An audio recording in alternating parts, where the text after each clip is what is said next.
Yeah, Gigi like set new records at the Oscars It's when it isn't came it out. Gigi? Gigi? It probably is Gigi rather than Gigi. Fine. Yeah. Okay, Gigi. You ought to be in pictures. You're wonderful to see.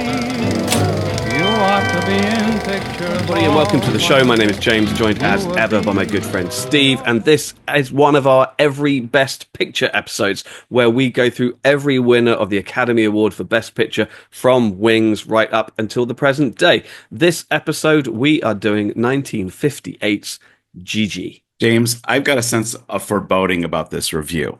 And this is because, we have been asking some of our film critic friends, movie loving friends to join us as we do this every Best Picture journey together.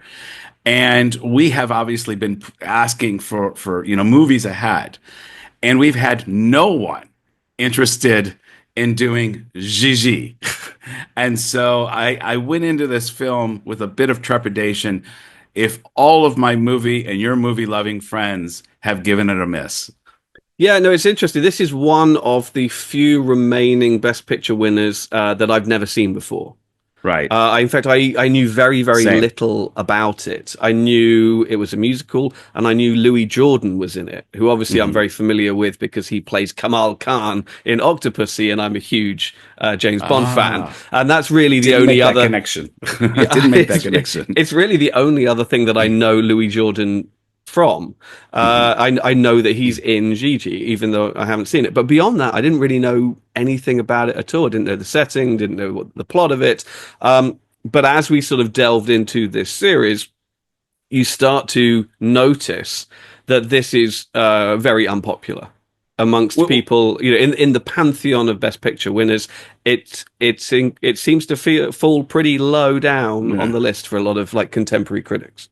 Which is peculiar because obviously we're going to a little bit later look at it in the context of the other films that went up against that year, the Academy Awards. When you see how many awards it was nominated for and how many it took home, I mean, we're talking it's up on Lord of the Rings level, of The Last Emperor level, like with these grandiose films that truly stand the test of time. Gigi, awards-wise, fits that criteria. And yet, in retrospect, I mean, we may be getting a little ahead of ourselves, but it hasn't really maybe kept pace. Yeah, I mean, I don't know. I think it's okay to keep this conversation a bit loose, but yeah, Gigi like set new records at the Oscars when Isn't it Gigi? Gigi? It probably is Gigi rather than Gigi. Fine. Yeah. Okay, Gigi. It was nominated for 11 Oscars and it won all 11 Oscars. It was the biggest sweep in Oscars history and the highest total. It beat sort of the previous winners. On the Waterfront, I think, got 8. From Here to Eternity got about the same number. I think the previous year was Bridge on the River Kwai, which was a huge number as well. But it set all of those records, and those records would go on until Lord of the Rings: Return of the King won. No, it got 9, right? And then Lord of the Rings got 11. It was nominated for Gigi was nominated for 9 and won 9. Yeah. Breaking the record set by, I think, On the Waterfront and whatever. The award was that tally was then equaled by Last Emperor in 87 and was beaten by Lord of the Rings. Because, I mean, something like Titanic, for example, won 11 Oscars, but it was nominated for more. Same with La La Land. I think it was nominated for about 14. I think it tied with the most number of nominations for any film, but then it didn't win all of them. So in terms of clean sweeps, at that time, Gigi was the highest with 9. Yeah. And it's not to say, coming out of this film, it's not a bad film. In fact, the first 10 minutes of the film, I'm thinking, oh, maybe I've kind of, prejudged this. Maybe this is going to be a wonderful, delightful film. And, Honoré, the older man, comes out and starts speaking to the audience and he's talking about Parisian society. And, I'm thinking, okay, I'm on board. We can do this. And then it became just kind of nice vis-a-vis uninteresting. There's nothing wrong in this film. I mean, Maurice Chevalier and Leslie Caron carry it wonderfully. There's no acting issues here. It's just a largely uneventful, uninteresting film where people do uninteresting things for a couple hours. Yeah, it's funny. It was widely embraced, like critically and commercially at the time. And it was a big hit at a time when musicals were big hits. I think South Pacific was the biggest film of the year that year. Yeah. And so we're right in the kind of sort of the heyday of like MGM musicals. It's often called like the last great MGM musical, which is interesting because you'll see, certainly like as far as the Oscars are concerned, a couple like An American in Paris, which this shares quite a lot with, I think, had won Best Picture. And even on into the 60s, you get West Side Story, My Fair Lady, Sound of Music, Oliver. The Oscars are not done with musicals by a long shot. No. It does seem that people really kind of were bowled over just by the sheer spectacle. It seems at this time, in the 50s and 60s, in this sort of golden era of studio filmmaking, the musical was like the pinnacle of that. The big studio sets, the lavish production values, the costumes, like I said, the sets, the musical numbers. That's what audiences and critics were really, really responding to more than anything else. And Gigi certainly does have that. It actually does some on location stuff in Paris, particularly that opening sequence you're talking about, where they're in the park. It's all set in the Belle Epoque in like 1900. It's from familiar source material. It's a short novella by Colette, who was a famous female author who lived through that period. And you get the sense there's an autobiographical bent to the story.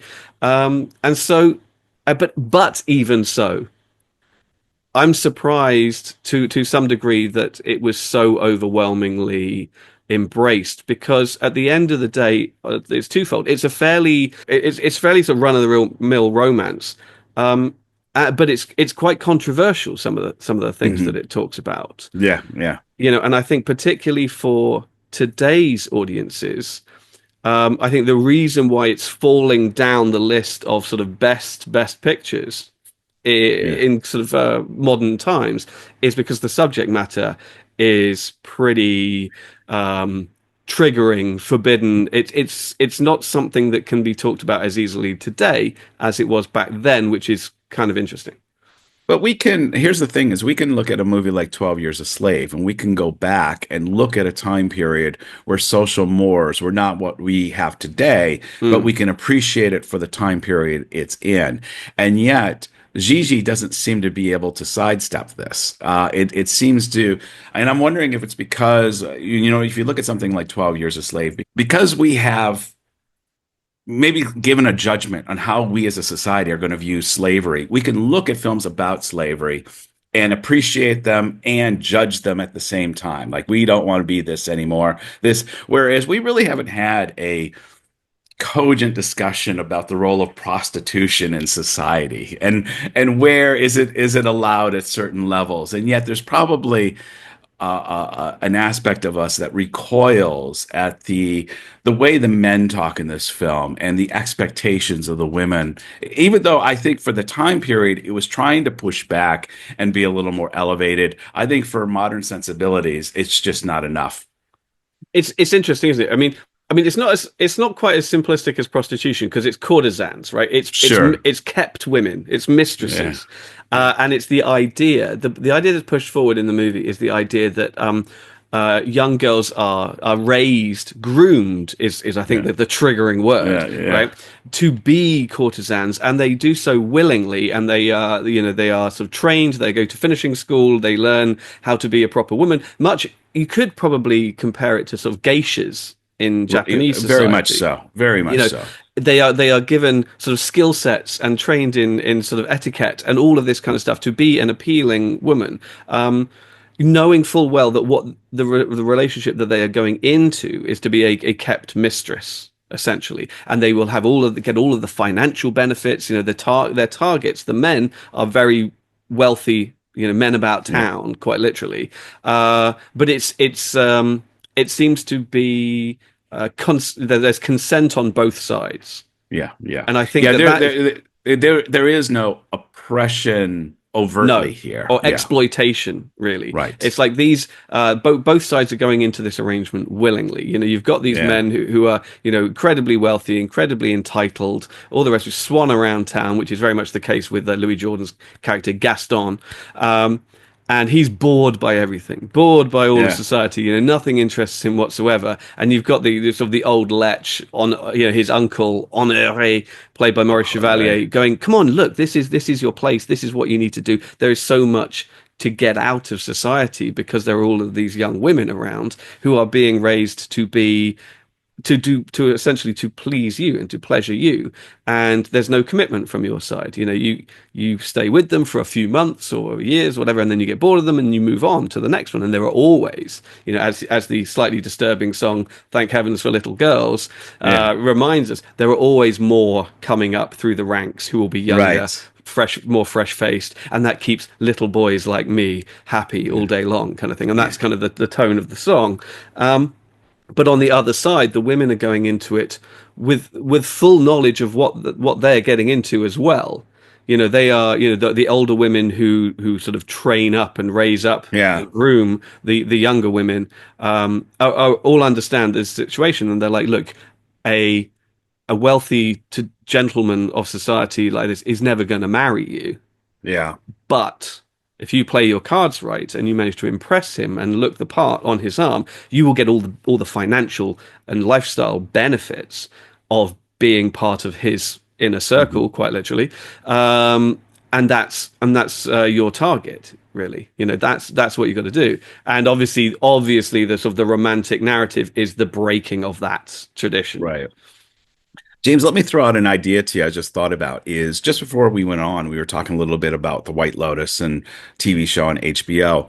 And I'm wondering if the reason audiences in the 1950s responded so well to this, in addition to the grandiose set and the Parisian element, but you get to be a fly on a wall on a society that you don't actually get to partake of and kind of watch it's not really a train wreck per se, but you see a lot of sensationalist stuff for the time period in it. And I'm wondering if the same reason TV shows like The White Lotus really capture the zeitgeist of us today, if it wasn't a similar thing for the time, and yet because we're used to The White Lotus and just extreme sensationalism, like there's stuff that would never be considered in a 1958 movie, now we look at Gigi and it has diminished returns. Yeah, I think that's a great call. I think there's a huge appetite for shows like The White Lotus, Succession, even The Crown, right? Yes, it's looking at the incredibly wealthy, the incredibly privileged, and showing them up, exposing them for being incredibly awful. I think that is where audiences find their pleasure. It's like, not only is this not an aspirational position or lifestyle, but they are just as bad as you, if not worse, and you can actually take the moral high ground by watching how they behave and being like, oh, well, thank God I'm not like that. I may not have what they have, the materialistic things that they have, but I have my morality, and that is better. I mean, I think back in '58 when this came out, it was seen as incredibly daring and provocative and scandalous, because you were right in sort of if not in the midst of the Hays Code, certainly the aftermath of the Hays Code, where it was very strict about what you could show on screen and what you couldn't show on screen. Yeah. There was this very sort of puritanical sensibility in Hollywood that they had to project and promote, wholesome family values, right? And so the notion that there would be this big lavish studio film essentially celebrating adultery, and yet a form of institutionalized prostitution, as we talk about, was just like, oh my God, how dare they? And today, none of that scandal, none of that side of it exists, because we have been so inundated with every possible kind of storyline that doesn't shock and surprise us. The bare bones sort of realities of what the film is seen to be kind of celebrating, if you're taking a lazy perspective on it, is what today's audiences might push back on. Anyway, and I think we'll get into that a little bit more. It's not unlike being your co-host here in that you have so desensitized me with the films you've had me watch for the last 4 years, where I used to be, James, don't let me tell me what happens, and now I'm like, oh yeah. Well, good. I'm glad. But I think today there is a kind of newfound sort of puritanism, if you like. There is a kind of sort of virtue signaling that some people really sort of lean into and embrace and use. It seems to have been like completely flipped on its head, that what in that day was considered to be shocking because they dared to go there. Now people are pushing back on it and going, "Ooh, gross! How can you be promoting this kind of behavior?" And I don't think ultimately the film does promote this kind of behavior. No. I think that's the whole point. Is by the end, Gaston sees the error of his ways. He sees the superficiality of his lifestyle, and he's like, no, I love her. True love is what it is. And I think too many, and it is, I think younger people generally are getting hung up on the stepping stones of the narrative, that it is about grooming, essentially, that it is about targeting young women at a very early age and setting them up to be a sexual partner, at a time when they cannot consent and all that kind of stuff. And you're like, yeah, it does tap into those things, but it's in no way condoning that kind of behavior. It's merely presenting that as a societal norm of the time. Well, it was the French. I mean, the French are going to be and French, the French, the French, the French, the French are going to French, So that's it. Even Henri at the end has a come to Jesus moment where it's like, oh, they get married. It is beautiful. It's where, okay, even though I was pushing on her being the kept mistress of Gaston, and that's the society, maybe marriage is better after all. There was kind of this end note of everybody agrees that, okay, society may be this way, but in the end, isn't good old fashioned middle Americana really the best way? Yeah, settling down and getting married. Yeah, so I didn't white picket find fence. Absolutely. So I didn't find the film sort of upsetting, triggering, in a way that clearly some people have taken against violently in the current era of criticism. I've seen reactions that are like, it promotes pedophilia. It's like, no, it doesn't. Yeah, no, it doesn't. It presents a kind of idea of underage grooming is what it presents. I mean, no one's, the opening song. I can see very sensitive young critics putting the film on, and that first musical number, thank heavens for little girls, where you've got an old man circling like a 7-year-old in the park, right? I can see people sort of literally stopping the film there and being like, no, this is unacceptable behavior. It's like, yes, it is unacceptable behavior, and the film says as much. This film is as much about sort of Honoré, acknowledging it to some degree. It's certainly about Gaston acknowledging it and breaking the cycle and getting out of it. And Honoré, I think, is a bit of a lost cause, actually. By the end, he's like, oh, what's to do? He doesn't leave the park. The fact that he remains in the park at the end, you're kind of like, well, old habits die hard. But no one is approaching that 7-year-old. No, but we live in an age, though. The reason why they want to put pedophilia is I can guarantee you we'll get X amount more clicks on this episode if I put in the thumbnail, Oscar Best Picture winner promotes pedophilia. Yeah. Is Gigi a pedophile's wet dream kind of thing? Yeah, of course you will. And in an era of like Jeffrey Epstein and things like that, where arguably what his island and what him and his partner had created was almost like a mini version of that park, or Maxime's the restaurant or whatever. You can draw parallels and say, it's like, okay, yes, fine, but Gigi the movie isn't promoting that. No, it's not condoning that. It's not celebrating that. And again, I would just want to go back to the point that I think why audiences responded to the film at the time is because it dared to even talk about it.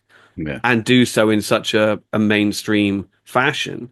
Mhm. Whereas, when at a time when all audiences were being subjected to, as far as studio movies in the mainstream, were the hammering down of sort of these middle American domestic values, which ultimately she condones at the end and celebrates in the end That's anyway. what I said. So Hey, yeah, it starts in France, it lands in America. there you go. Just like the new pope. Well, not start in France, starts in Italy, lands in America. There you go. I do want to talk about the music a Okay. bit. It's obviously the film's directed by Vincent Minnelli, Liza Minnelli's father. He had directed American in Paris, I think, as Hmm. well previously. Yeah. So he had already won a couple of years earlier for another musical. And I think that um, his portrayal of Paris in both films is actually quite similar, even though in American in Paris is kind of contemporary, and obviously Yeah. this is the Belle Epoque. It's like 1900. You can see the visual sensibility, and particularly in the musical numbers. You're like, okay, this is clearly the same guy who's done That's this. it. Yeah. It's Gay Perry. It's very, very much Yeah. so. Gay Paris, Yeah. it's accordions. It's accordions in the Yeah. square by the fountain, doing watercolors, Yeah. wearing a beret. It is and one thing I thought that was interesting is that for a film that was supposed to be so sort of sexualized, if you like, there was very little of kind of the Moulin Rouge and the Can and all of that kind of Right. stuff in there. It was actually quite safe, conservative in its portrayal of sexual activity or anything like that. It's all talked about and insinuating. I think it was a sort of interesting contradiction or juxtaposition between what it's about and what it's actually showing, what it's show and tell in the movie. Well, in 1958, they probably had a choice. Do we show more and say less, or do we insinuate more and show less? But you couldn't do both in 1958. It wouldn't have garnered the popularity and mass appeal, I don't think, in that time period. It might have actually been a case of we probably can't do either, but we can insinuate more. We can't show anything, and for too many films that stops it dead. But what we can do is insinuate, in a kind of way that Shakespeare would or someone like that. You can make a lot of sex jokes, but you can't actually show anything. Here's a good trivia question. Just made me think. What is the first Oscar Academy Award Best Picture winner that featured nudity?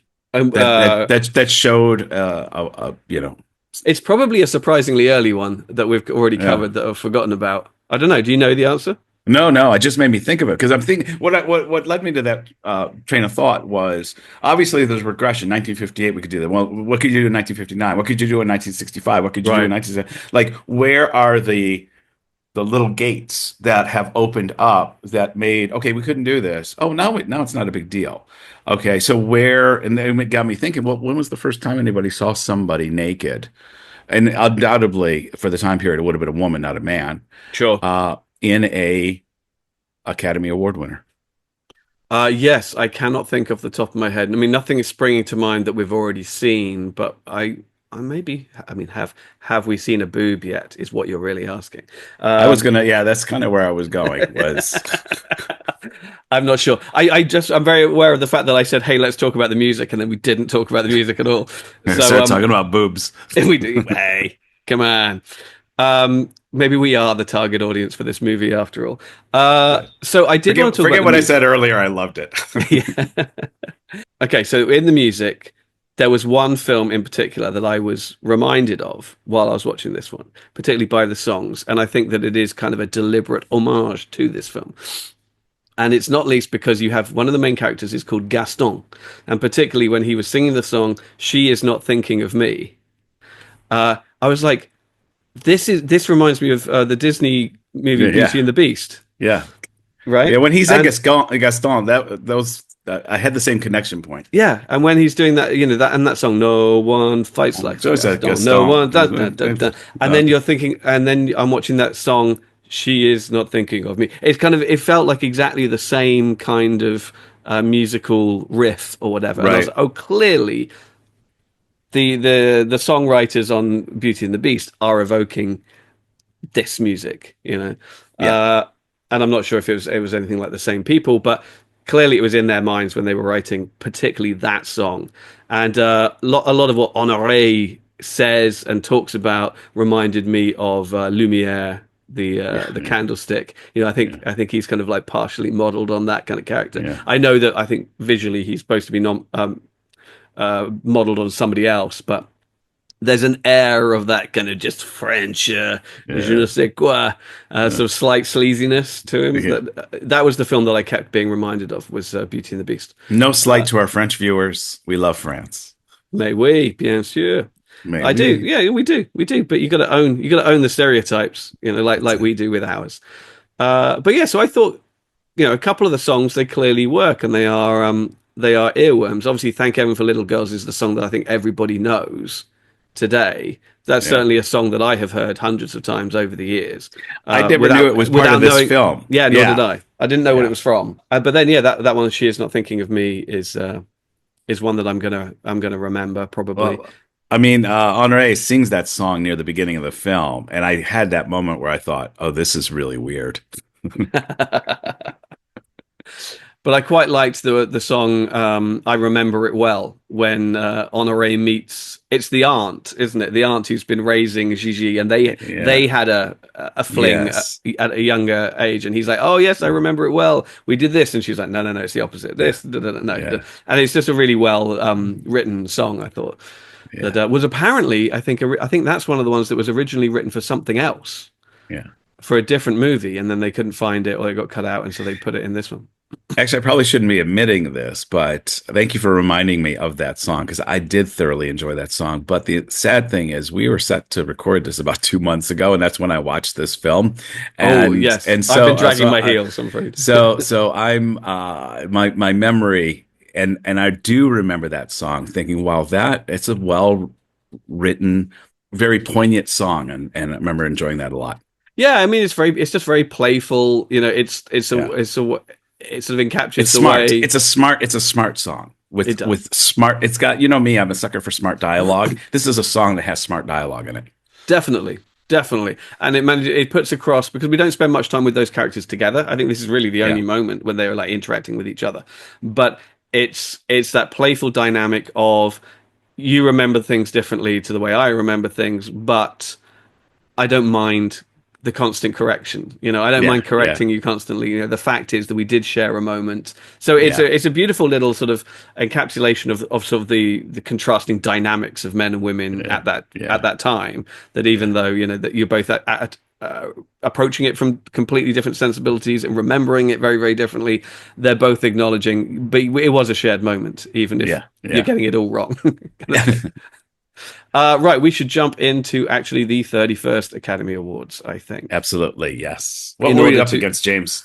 Okay, well, actually, I mean, when you look at what was nominated, you realize, well, it's less surprising that Gigi did so well on the night. Mm-hmm. Because, as I said, it came in with 9 and it won 9.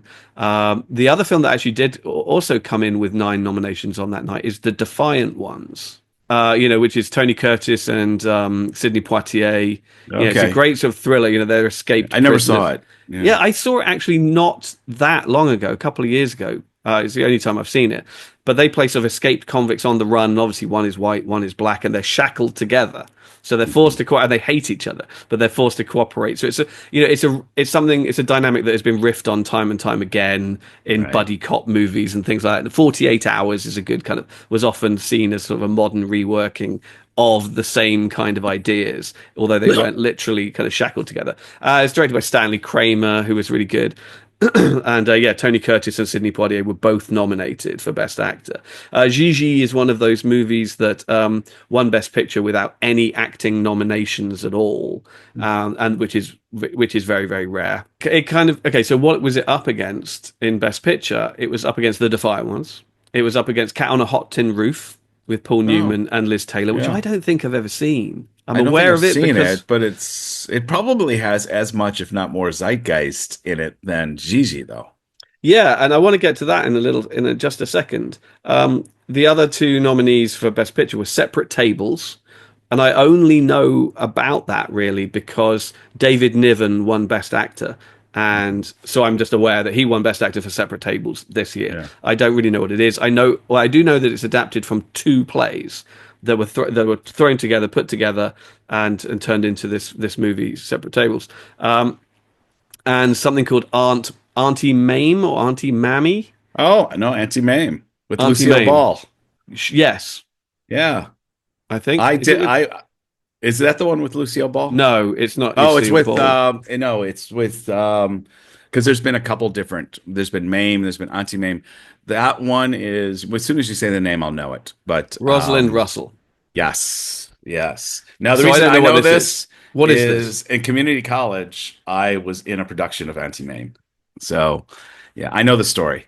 Okay. I don't know it. I don't know at all. But that did, that was obviously well received. I think that was a bigger hit at the box office than Gigi was, if I remember rightly, because I did look up the box office figures for this year. South Pacific was the biggest movie of the year, and then Auntie Mame was like number 2, I think. As ever, I do like to look at what other movies were around that year that didn't figure quite so highly, and the big one by quite some margin is Vertigo.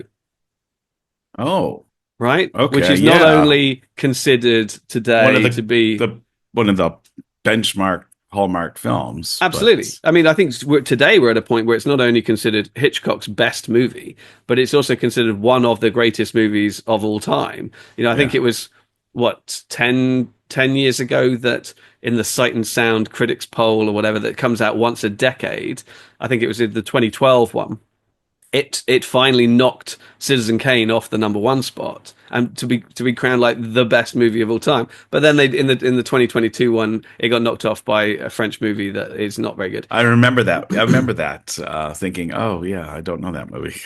Yeah, no, I've not seen it, but I'm unconvinced. I'm unconvinced that it's the greatest movie of all time. And so so I think without that, if you Google now like best movies of 1958. You come up with movies like Vertigo. Vertigo is like right at the top of the list. The Vikings with Kirk Douglas and things like that. Movies that do not factor in this list at all. And that's just how it works at the Oscars. No one is ever going to say that the Oscars always represents the best films of any given year. But once you look at that list, you're like, okay, well, it kind of makes a bit more sense why. It did okay. I Want to Live is the other movie that actually did get a fair number of Oscar nominations, which is a movie that I haven't seen, but sounds like it's kind of okay. It's about a prostitute on death row for murder, directed by Robert Wise, who's obviously fantastic director. Yeah, it did Sound of Music and Star Trek: The Motion Picture. And didn't he do West Side Story as well? Yes, yeah. So we'll be talking about him a bit quite soon. So there were other films in the mix, but Gigi just went on to sweep and win everything that it was nominated for. Like I said, no acting categories, but picture, director, adapted screenplay. As we've mentioned, it is based on a short story by a French writer, Colette. And then of all of the technical ones that you would imagine, it did best song, best music, art direction, costume design, all of those things. All the pretty stuff. All the pretty stuff. All of the pretty stuff. I mean, it didn't win cinematography. Oh no, it did. This was back in the day when there were 2 cinematography Oscars. There was still a black and white one and a color one. And so we now come to the moment. I was going to say, James, where are we at here with does Gigi stand the test of time? Does it deserve its place in Oscar history? Okay. What are your thoughts? Does it stand the test of time? I think the general consensus is that absolutely no, it does not. Because of the topics raised and because of the way that it presents them. But I think that we have taken a little step backwards in our discussion in actually how that works. And I think that a lot of the contemporary pearl clutching about the movie is to some degree unfounded.